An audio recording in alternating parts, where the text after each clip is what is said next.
Oh. I'm Trisha. I work for Marshall Grain, and I just work in the greenhouse and water plants and take care of plants. And what did you do before you came here? You had a farm, right? I did. I had. Want to tell us about that? I had 147 acres that we farmed and raised our own food, and I canned it up for the winter and raised 3 daughters on it. Unfortunately, I have 3 daughters that aren't interested in growing right now. They're career bound right now, but it was a lot of fun. My husband and I relocated to Dallas from Indiana, and so when he retires, we're going back up north so I can grow again and can and do all the good stuff for my grandkids. So I'm excited about that too. Let's see. How many of you have already started a vegetable garden? Oh, great. Awesome. Good to hear. Did you plant in the fall or in the spring? And now you're ready to plant in the fall. The good thing about spring and fall is pretty much you think of spring the same as fall because the temperatures and your daytime lighting is basically the same. So pretty much anything that you planted in spring, I don't recommend tomatoes, but anything that you planted in the spring, plant again in the fall. We're going to talk about today about your soils, which I have some soil composts and soils. We're going to talk about what to plant, when to plant, and we're going to talk about fertilization. And I don't want to yell at them. Can you guys hear me back there? Okay. We're also going to talk about watering requirements. One of the best benefits about growing in the fall is you don't have a lot of pests and diseases. So if you are a beginner grower, will be as much of a challenge for you. One of the first investments that you'll want to make is a frost blanket. A frost blanket, you never know in Texas when the temperature is going to drop down or get really hot again. So it's important that you have a shade cloth and your frost blankets. So that's probably your very first purchase before you purchase your plants. So one of the best cold temperatures are your spinaches, your lettuce, your onions. You would want to plant those as plants, not as your seeds. Seeds, you're going to want, carrots are a little orange treasure under the ground. And then you have your beets and your peas. For spinach, you're going to want to plant them the transplants of the spinach like late September, early November to carry you through the winter months. They will harvest in about 40 to 50 days, and you will want to plant them in a well-drained soil, organic soil, with either a manure or a mushroom compost, or you can also use the Zupu. Like the Zupu. You'll want to plant them about a 1/2 inch deep and about 2 inches apart. So that's our spinach. Lettuce is very cold temperature. They like the cold, and you do not want to plant lettuce until the temperatures are consistently 80 degrees. If it gets too hot, they'll bolt on you, and it'll be super bitter. You want to pick the leaves from the bottom when you do harvest them to allow the growth to come up from the middle. A lettuce likes a well-drained soil as well.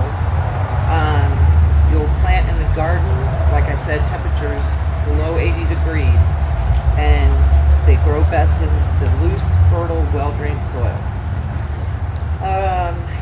You're going to want to plant your lettuces, your radishes, your carrots, and your beets. You're going to want to consecutively plant them like every 2 weeks so that you have a continuous growth all through the season, all the way through the winter months.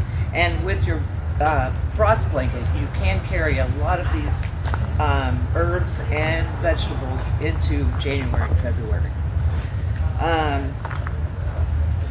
So that's the carrots. I said they were our underground orange treasures, and you have yes. Tell me about the frost blanket, because I've never done a fall garden before. You just put it over your plants, and it prevents it. What On happens top when you of get it? a frost is the frost gets on the leaves of the plants, and that again, when you water, you're going to want to water and not get the heads on your broccolis, your cauliflowers, your spinach. You're not going to want to get the heads wet, otherwise you will be susceptible to diseases. So you want to always water down below and not get them wet. But the frost blanket's going to prevent the frost from getting on the leaves and burning them. So it literally goes on top. It just goes out, lays on top. Yeah. You can put spikes in, or some people have raised beds where they can just drape it over the raised bed. What temperature do you put the frost blanket on? What do you suggest? At what temperature? If it's predicted for a frost, So anything like 35 degrees? 30? I would say anything below 30, 35, because 32 is typically your freeze point. So I would say anywhere 35, 38. I might even go 40, really, just to be on the safe side. And for North Texas, the average date for us to have our first frost is mid-November. So it's like November 14th is when, if you're not ready by then, you're in trouble. So make sure you have your frost cloth early. Yes. I did just learn that. So sometimes it's cold in the morning and then it's nice in the afternoon, so you just take that frost blanket off. Yes. In the during morning. the day, and then if it gets really, really hot, then you revert to your shade cloth. Because you don't want them to get burned up. Lettuce does not want to be warm at all. You want to keep your lettuce as cool as possible. What's a shade blanket? It's the same thing? It's more like a net. Oh, okay. Do we have one? We don't have the shade cloth for sale anymore, at least not right now. We have had it in the past, but it's not something you'd want to drape over your plants because it's a lot heavier than the frost blanket. And Usually, when I bought mine, it came with little bendable hoops. So you're going to build it like a hoop house. Exactly. That's what I was trying to do. Thank you. yeah. Yes. Is this shade cloth right here? This is shade cloth, yes. Yeah. And there's different types of shade cloth, different levels of shade. Yes. Oh, if I may go back to we talked about spinach and planting them 2 feet apart and such. How well will they do in a container like twice the size of that right there? Or is it recommended not to grow them in containers? Beets as well. Beets. Well, beets and spinach. Well, beets you can grow them in a pot, In a a good pot. sized pot. Okay. Yeah. And then spinach. What do you think? Yeah, you can do spinach. Okay. Yep. I thought you asked about broccoli. Did I? No, you said I do like spinach. broccoli. I do like broccoli. Okay, So, well, let's talk about broccoli, I would recommend doing that in the ground, but you definitely spinach and beets. Carrots you could do in a pot. Radishes you could do in a pot. Lettuces you could do in a pot. Really. But I would say cauliflower, broccoli, and Brussels sprouts. Typically, those you would want to put them in the ground or in a raised bed. Let's see. Does anybody else have any questions? Thank you. Oh, you're welcome. I encourage questions. Here's one. Okay. I'm wondering about burlap. I have a bunch of burlap. I don't have any frost blankets. What's your opinion of burlap and how to use that? I've never used it. Do you know? Burlap, we do actually also sell burlap as a frost cloth. You can use it for that. The difference, depending on the frost cloth versus burlap will maintain the temperature at about 8 degrees above whatever the outside air is. So if it's 32, then under the burlap, it's going to be like 6 to 8 degrees warmer. With the frost cloth, you usually get a little bit better protection It's also better at letting the light through. But the most you can really expect to get out of a frost cloth would be like 10 degrees warmer, which usually is more than enough for us. And so burlap just a little less than that, like you said, like 6 to 8. Like 6 to 8 degrees versus like 10 to 12 degrees. Okay, I have a ton of burlap. I use it. I haven't never done vegetables, but I use it for just everything else, and it's worked pretty well. Yeah, unless we have super cold, Yes. then it's kind of, if it gets really cold, like when Yes. we had Snowmageddon in 2020, that's, there's not, we don't sell frost cloth that's going to help you through that. Oh, companion plants. Basil and cilantro are two companion plants that you can plant mixed with your vegetables. Cilantro, you only want to, if you do go to harvest the cilantro, you only want to harvest about 1/3 of the plant at a time, and let some of the cilantro go to seed, because then you have an additional herb of coriander, and you can also let them flower. And then the flower is a beneficial in your garden. It attracts beneficials, and which is healthy for your garden. It will help to prevent other pests. What was it about? You also want to plant these consecutively so that you have a continuous growth. I'm going to jump around a little bit. Peas is also beneficial to your garden. You'll want to put these on a trellis. They're attractive in your garden, and they actually provide nitrogen into your garden, natural nitrogen into your soil, because your other vegetables will take the nitrogen, like your beans and your beets. They will be taking the nitrogen out of your soil. The peas will put the nitrogen back into your soil. So that's a great benefit of growing peas. Even if you don't like peas, it's a beneficial to your garden for the other vegetables that you like and enjoy. I do want to talk about Swiss chard. You can plant Swiss chard this time of the year all the way through, and if you keep your frost blanket on it, you'll have Swiss chard all the way to spring. You plant consecutively like you do some of the other plants. Plant them like every 2 weeks. You'll have Swiss chard all the way through your winter months into spring. So that's a really good hardy plant for North Texas. Onions, I touched a little bit on that, on onions. We do have onion sets. We won't get them in until the end of September. You can start planting them the end of September, typically 1st of October, all the way through November. You want to get them planted. I did jump around. The onions, you're going to want to plant them in a well-drained soil with your manure compost or mushroom compost. Either one will work well. When the onion starts to grow up and the leaves start to turn yellow and bend down, that's when you're going to want to harvest your onions. You want to harvest them before like the end of September, first part of January. Otherwise, you're going to start to get possible rot. Unless you put them in pots, but you could do that too. Pots, you can do onions and potatoes in pots as well. Yes, ma'am. I have a question. I have a dog that finds it amusing to trample on all my onions. And so now I have no onion tops left.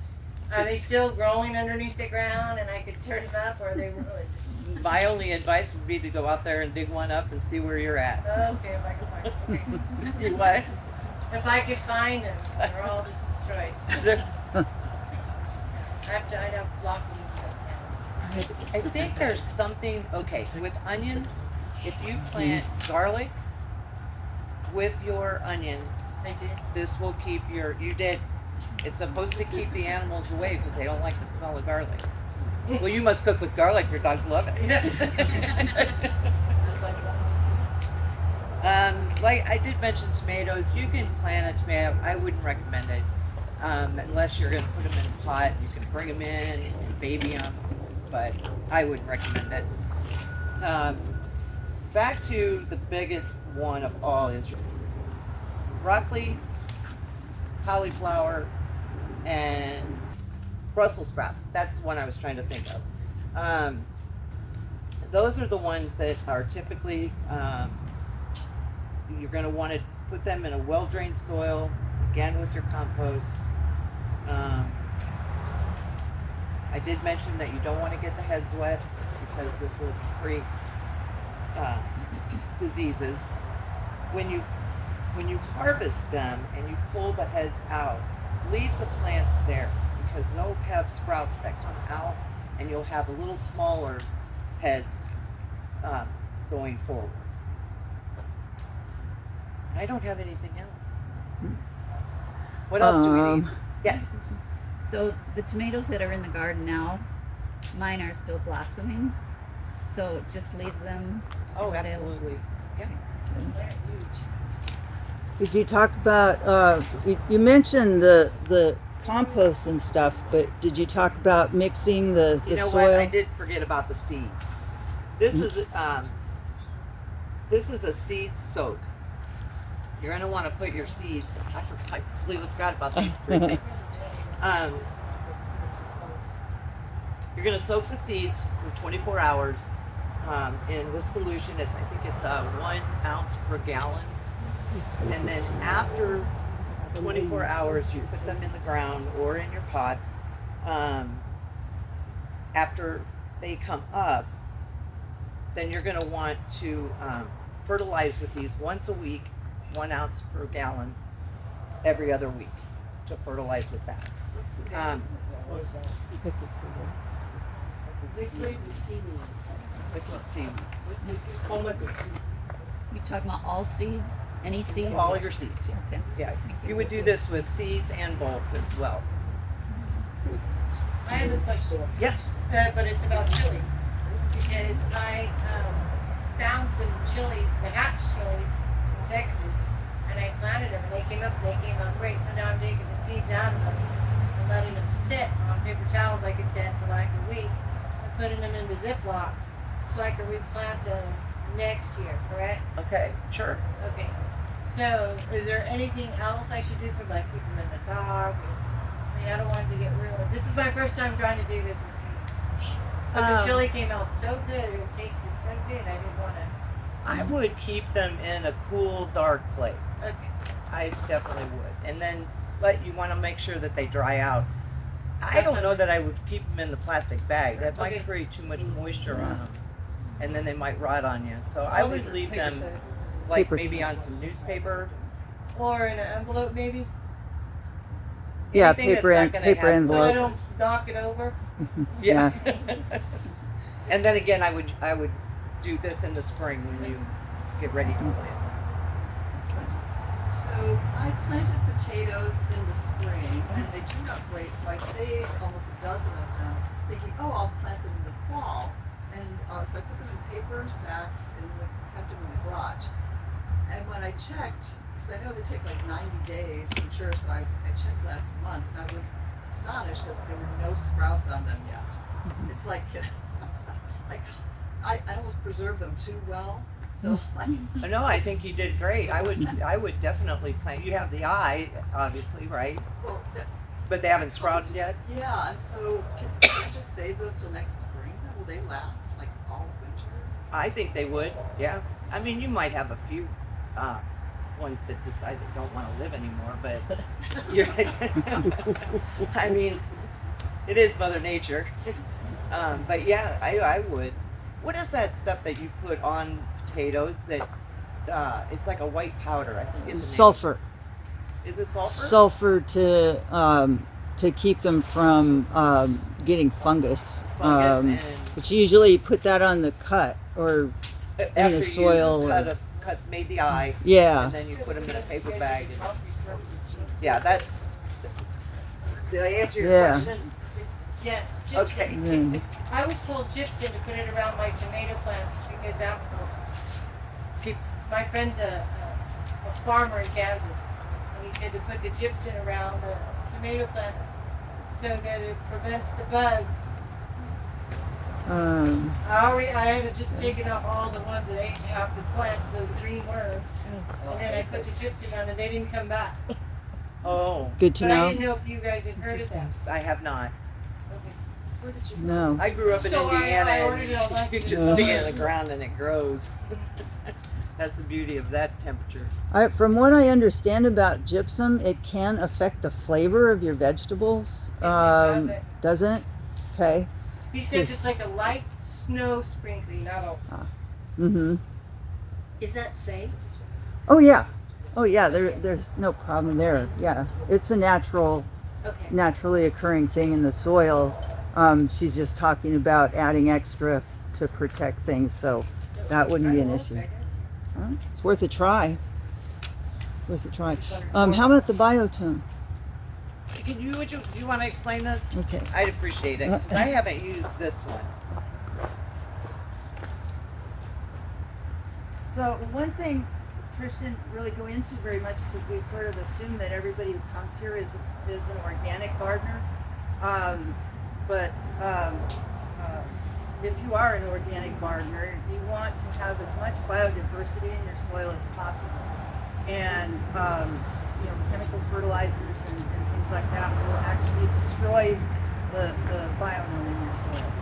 So as an organic gardener, this would be a complement to the Maxi Crop seaweed to help stimulate the growth of your new plants. This is something that you would use at planting time. You wouldn't use it on an ongoing basis. You would put it, sprinkle it on the soil or in the planting hole at the time you're starting your plants.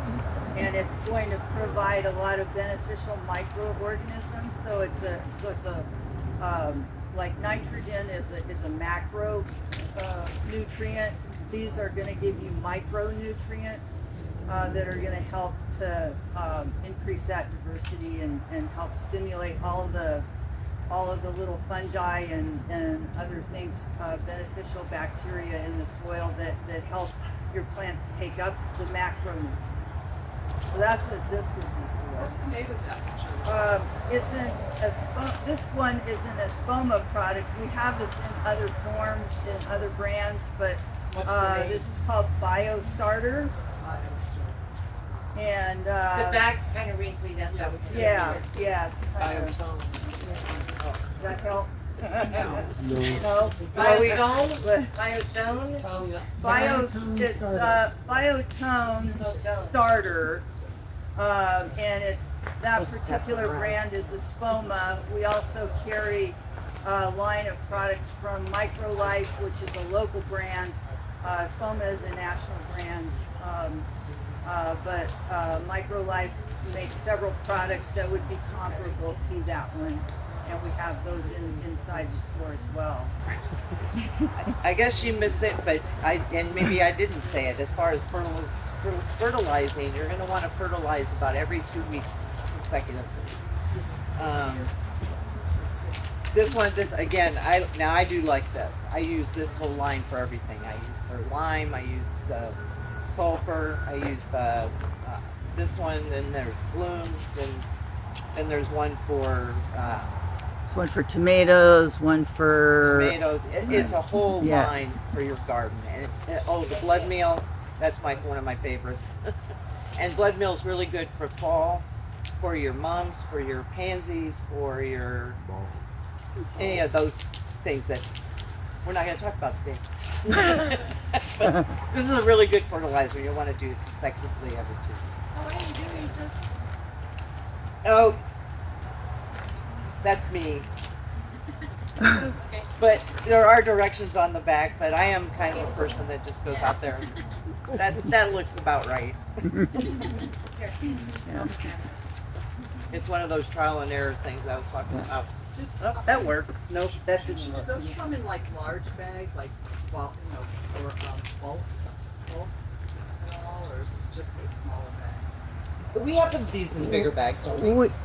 we have do in that we one? currently we have some of them in stock in the bigger size bags. The BioStarter we don't carry in the large bag because you don't generally use a lot of that at a time. But we can special order the larger bags if you want a particular one. But we do have the garden tone, the tomato tone, and I think the holly tone is another one that they make. We do have those in the large bags. And like she said, I use this, and literally I bought it a year and a half ago, and I still just have plenty. This bag will go a long ways for you because you don't really use very much at a time. What about potatoes? What do you recommend for fertilizing potatoes? I know Potatoes? Just your regular Potatoes. all-purpose fertilizer. Potatoes? Regular fertilizer? Yep. You could use the Happy Frog. I like Happy Frog. That's a good one, right? The Or this one. for yeah, potatoes. garden tone. I would pick one that's got a little bit higher middle number, but other than that, really just a general purpose fertilizer, I think, is all you need. Okay. Does anybody else have Go ahead. So I've been growing it. You know, I've had a garden. I guess I'm going to start my second year on it. But as far as just adding to the soil overall, you know what I mean. Before I plant anything, is there any in it? And what I'd be planting right now would probably be like carrots and. Oh no, it's kind of. I have to plant things that I want to eat. Right. I have planted things that I don't even. I had so much okra. Anyway, I was like, I don't even like okra, and I had so much okra, I couldn't give it away. It was going crazy. I had 2 plants. Anyway, so if there's anything that I add to the soil for, you know, any type of compost, one compost, what would you So recommend? have you already grown in this soil? Yes, I have tomatoes in there now and some basil right now. Okay. Well, my recommendation would be to get some of the Myers rejuvenating soil, mix that in, and then you would want, for fall, you'd want to put in a little bit of a manure, or the organic compost, or the mushroom compost. So any of that. Any of those you can add to With- it. But you want to rejuvenate What was that your first thing that soil you first. mentioned? Pardon me? What it was the first thing you mentioned? The cow manure. Well, Myers. So oh, the Myers rejuvenate. you're actually, I think what you mean is the Java turf. Either one, right? Yeah. Well, the rejuvenate is A compost. a heavier compost. Yeah. Right. Guess And which- then the And Java then the turf. Java turf is more of a soil. finer soil type thing. okay. so Java turf. Java. Uh, turf. Yes, ma'am. I planted goji berries. Some lady said they're supposed to be really healthy for you, but they look kind of wilty right now. Is there a good fertilizer, or do I mix again? Because I heard that you should get the soil, mix it with compost, and mix it with corn casings, and then put that around your bushes too that you want to like kind of rejuvenate the soil. And There's a big, huge question mark on top of my head. What's a goji a Uh. goji berry, Yeah. it's just like a real healthy food that you just eat it out Yeah. of stuff. Interesting. yeah. So Is I've this a never. regular vegetable fertilizer. I'm not sure. It's in the, I think in the berry family. So It's a tree. It'll turn into a tree. Right now it's a spindly little bush. yeah. Well, I don't know how well that grows here. I know we've sold goji berries in the past, but I've never grown one. There are a lot of things like that I would have to check up on this, but some of those that are non-native things you have to grow in a pot because our soil isn't right for them here. Okay. And also because of our weather extremes, you can't necessarily plant them in the ground. So if you're growing them in a pot like that, you're not going to get a big tree. It's there because there's nowhere for the tree to grow. So I don't know. I would have to research it for you. Part question. I have raised beds and I've just put compost and I've tried the bags of soil, raised bed garden soil and things like that. I do not have a lot of luck with my garden. So I think it's not solid enough. I think it's almost It's too lightweight. I think. Is that possible? And if so, what do I add? What's the best thing to add? Well, it could be your pH level too. I How do you check that? Soil test. You get the soil test. You can either send it in, or I think Lowe's, don't they carry a soil tester? I don't know. The A&M soil test that you send away for is really pointless. It's gonna bombard you with a whole bunch of information you don't need to know. And all you really need to know is you can get a pH tester at a lot. We don't sell any, but you can just get a pH tester. It's a really quick and easy thing to do versus sending soil samples off in the mail and then getting a gigantic report back that you don't need. You don't really care. All you But wanna it's know really is what more, you're if at you're with your pH. So you don't think it's like the soil, because like I feel like there's not enough soil. Anyway, what I would add in your case, if you feel like your soil is too porous, I would add the Nature's Creation organic garden soil. That's going to give you more dense. You could also use the raised bed mix. Mix that in. That's more of a ready to plant Well, that's type what I've thing. been putting in there. That and compost, that my own compost. Mhm. Do you have sand? Oh, we do have. Is the it grease sandy? thing. Oh, but that made. I have mine- not put sand in the raised beds. No, but I is do it have- naturally sandy? Is that why it's loose in the first place? Too porous? The water just runs it's right too through much it? compost too, and I've done the organic garden, the raised bed garden soil. I've done that. Well, that's mostly what I filled it up Uh-huh. with. So I felt like Is it it's- just water's just running I through think it? Maybe. It's not holding moisture? Yeah. So I need to add something that makes it a little more Okay. solid. Then yeah, I would if that's the problem, that's not a pH thing, that's a porosity thing. So what should I? So I would add that garden soil, the organic garden soil, not the not the raised bed. not the raised bed Oh, mix. okay. It's That's- probably the heaviest of the soils that we sell. Okay. So that will help bulk it up. Okay. But never add sand, especially not if you have clay soil and you add sand to it, you will have brick. Yeah. That's how they make bricks. Yeah. Okay, so don't do that. But do I also need to? I mean, I do my own compost, but I've never added like zupu or mushroom compost. Mushroom compost is awesome. Any of your That's pretty awesome composts that she's got up here would be great for a vegetable garden.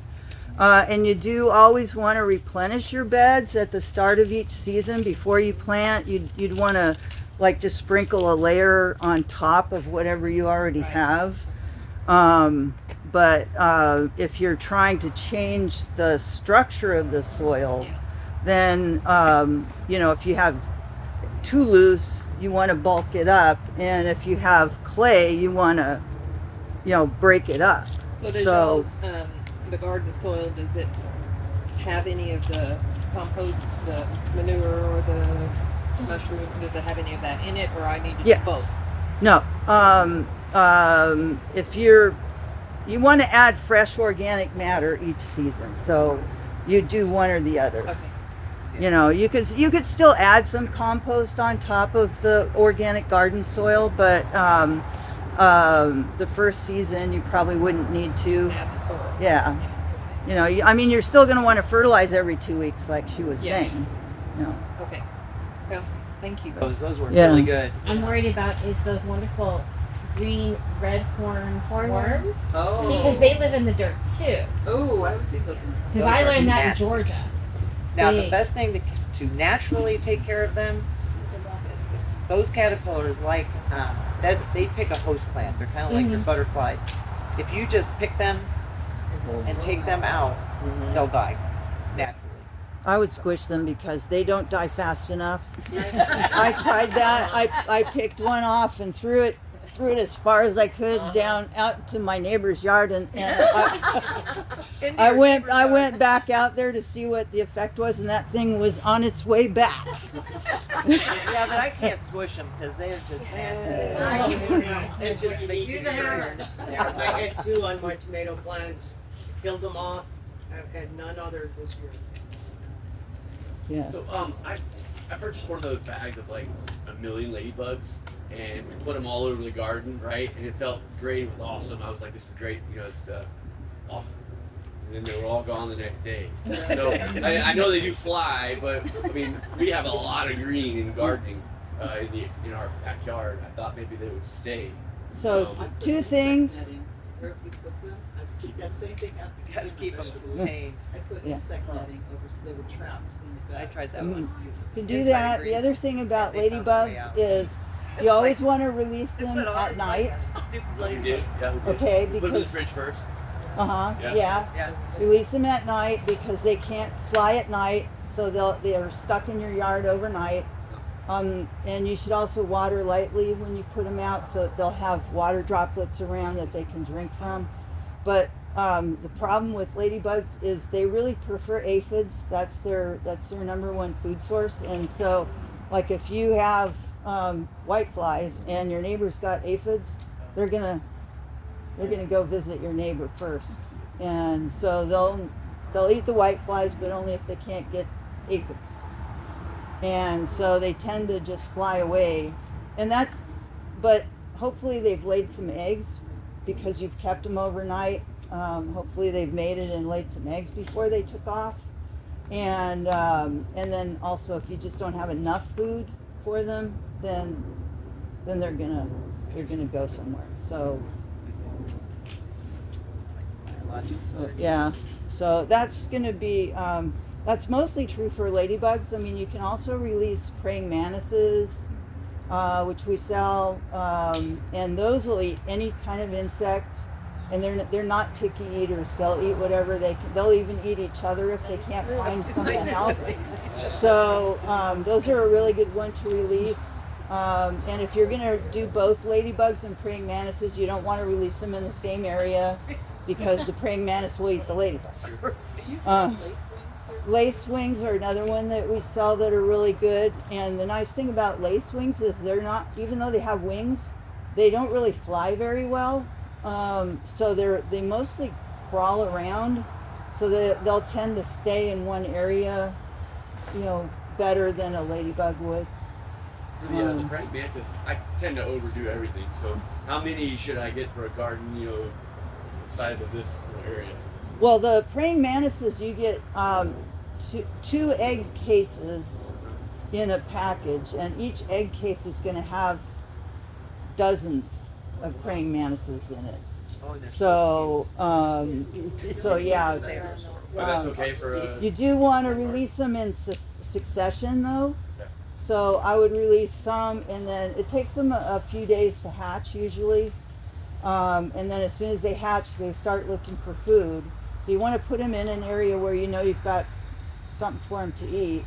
And then, like every 2 weeks, release some more so that you maintain a higher population. Thank you, everyone. I appreciate you coming.